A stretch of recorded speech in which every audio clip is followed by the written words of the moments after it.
bilang araw ng kalayaan ngayon, ramdam niyo po ba ang kalayaan ngayon sa ilalim ng kasalukuyang gobyerno? Bakit po? Actually, hindi ko siya ramdam kasi tingnan mo na nangyayari sa gobyerno natin ngayon.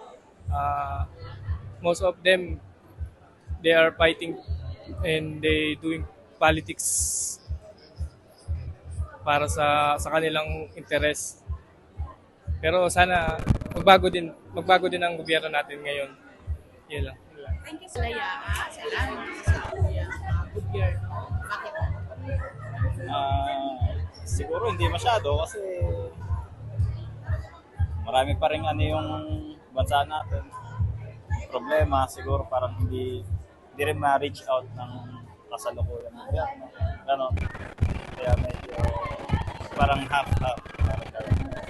Ramdam ko naman po ang kalayaan nitong ano, kasi nakikita ko naman po na maluwag ang bawat pasok ng mga government sa atin at nakikita ko naman na ang lahat ng tao is nagsisikap para sa lahat ng mga sa bawat kalayaan din ng mga dumarating sa buhay nila is talaga nakikita nila sa sarili nila na kaya nila na lagpasan ang lahat ng pagsubok. Thank you po. Sir, ramdam ba ang kalayaan sa ilalim ng kasalukuyang gobyerno? Bakit po hindi?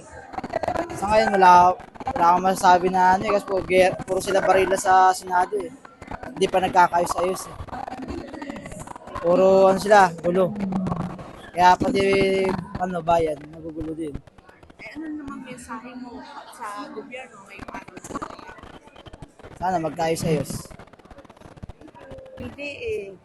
Kasi katulad niyan, may mga corruption nangyayari. Kaya parang hindi ramdam yung kalayaan ngayon. Tapos may awayan pa sa Senado. Kaya parang talaga, wala kang mararamdam na kalayaan. Ayun. Thank you, ma'am.